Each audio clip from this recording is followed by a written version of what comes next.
And so having to not only coordinate within so many different groups, and and then another example of like having to coordinate, like when we saw a lot of companies were sending out pulse surveys over, during the pandemic.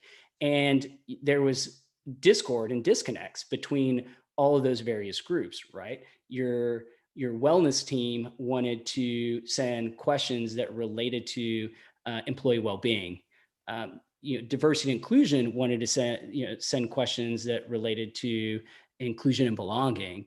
Then you had, in talent management, they were trying to continue the engagement process. And so all of those groups are somewhat competing for important real estate on the, for the employee survey. And you're fighting over, one or two questions. Can I just please get these added to the survey?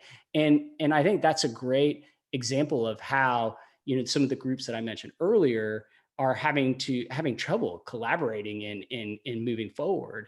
But the other issue is that HR is really there to serve the business, and ultimately you are catering to the business.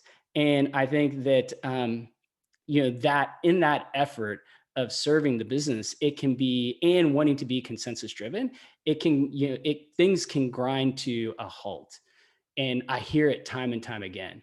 I've got a lot of friends, I've got family members, and even my girlfriend's in HR. And it's a recurring conversation. I seem to have it all the time. And that is, it's so hard to get things done. And it's so close. Like I think some of the organizations are obviously better than others, but some of the best performing organizations, even then, you're so close to being able to do such great work, and then things just start falling down, and timelines get delayed, and I think that's a very common story in HR.